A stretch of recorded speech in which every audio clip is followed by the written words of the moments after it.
Closing high-ticket content deals is actually not that hard as long as you know how to do it. And I know this because just a few years ago, I was struggling to charge $500 for a client, but if we fast forward to today, charging $5,000 to $10,000 per client project is very standard for me. But here's the crazy part. Even though I charge over 10 times what I used to charge, I don't think that my quality has increased significantly, at least not 10 times, and I'm not offering more deliverables, actually in some cases less. But there is one very specific change that has made all the difference. So in this video, I want to break down one specific project that was around $9,200, and I want to show you an exact breakdown of the shoot deliverables and logistics so that you can have a better understanding of what that caliber of shoot could potentially look like for you, and more importantly, how I pitched it and landed it so that you can apply these principles to your next client shoot. So let's go ahead and start with a breakdown of the shoot. So the client itself was this coastal boutique hotel that recently underwent some renovations and they needed some new assets for their relaunch. So this definitely was not a luxury hotel by any means, but it also wasn't a budget. So they're somewhere in between.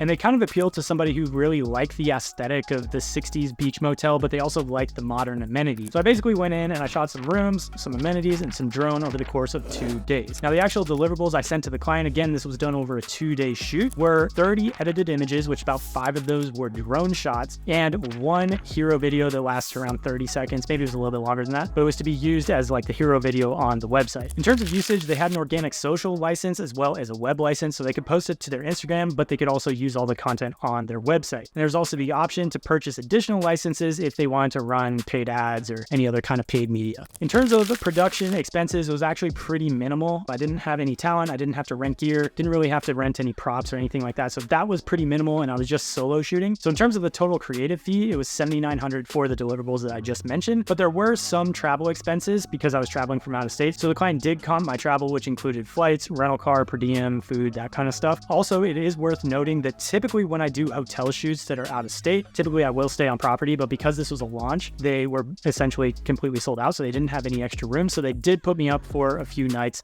in a nearby hotel. And obviously they comped that as well. So just for clarification's sake, the actual creative fee take home that I got was around $7,900. The rest of it was all expenses that I just kept the receipts and billed the client. So now that you know the anatomy of the shoot in terms of deliverables, logistics, all that stuff, the question becomes how can you transition some of these free collab or really cheap projects into projects of the caliber that I just mentioned? And to be honest, as you can probably tell, the deliverables are not all that different than what a lot of people are willing to do for free collabs or very cheap. Like there's been plenty of free collabs that I did where I easily gave them 20 images. So the question becomes, what is the difference between those free collab projects and the ones that are willing to pay almost $10,000? And it's really just one word.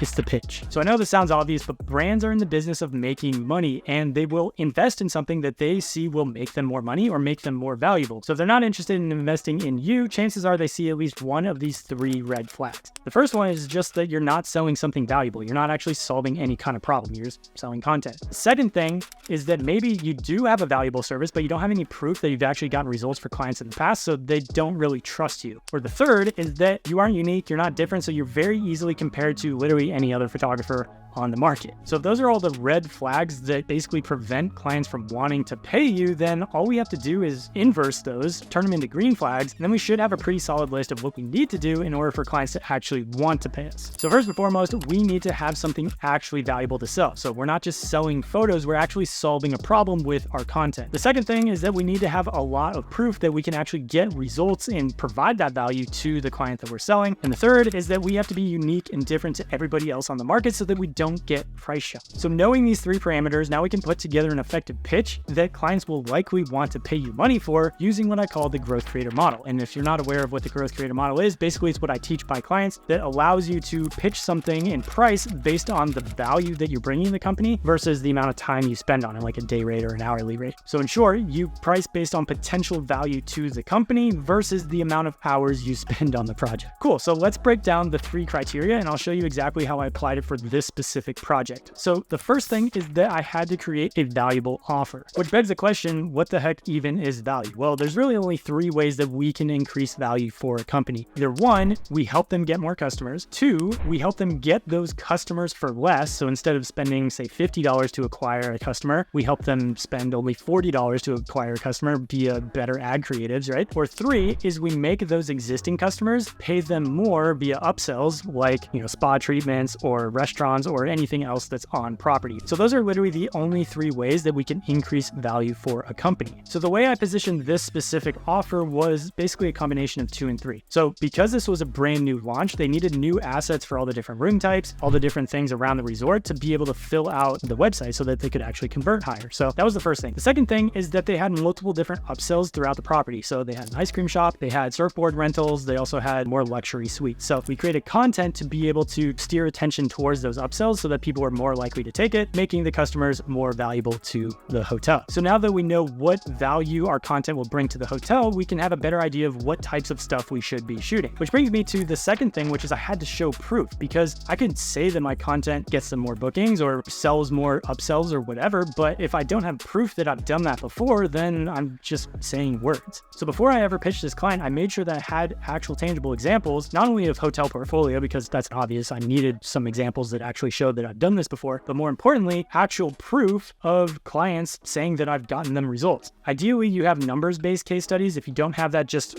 straight up quote testimonials are helpful as well. But if you don't have any proof or examples or portfolio or any of that stuff, then before you send another pitch email or try to get another client, you need to go out and do some pro bono projects, some free projects, some spec shoots, something so that you have portfolio of relevant examples. And then ideally you get a case study or testimonial so that you can leverage it later to be able to show clients when they ask you inevitably, what have you done before? So now that I have a valuable offer and I have proof that I've done it before, the third and final piece of the puzzle is I have to prove that I'm not just another photographer. I have to actually prove that I'm different than everyone else. And this is where the growth creator model comes in, because instead of just being another button clicker or somebody who gives photos, I want to be somebody who actually brings value to the company and actually helps them scale. So what I needed to do is I needed to show how hiring me would get the client better results. They would get them that value quicker, better, more efficiently than hiring just another photographer who's going to charge $50 an image. And if I'm able to do that, then not only am I able to be more likely to get hired, but I'm also able to charge a whole lot more because of the perceived value of what I'm offering the company. And beyond just pricing, there's also a huge difference in terms of the content strategy and what you even shoot, right? Because if you're doing a free collab of some sort, a lot of times clients are just like, shoot whatever, we'll just take it, give us X number of deliverables. So you go shoot whatever and there's no real strategy behind it. But if you want to charge high ticket, you have to be able to think through the strategy of how the brand is going to use this content, because that's going to inform your shot list, how you actually shoot, how you present it to the client, how you pitch it, and ultimately how they end up using it. Now, if you want to know how to map out a strategic content plan for your clients that not only gets them results, but also gets you paid on a monthly basis, then check out this video here. I break down the entire process, including the entire growth creator model, so you can understand from a holistic point of view, not only how to get results for your clients, but how to pitch it and how to get them on retainer. So if you're interested, go ahead and check out this video here,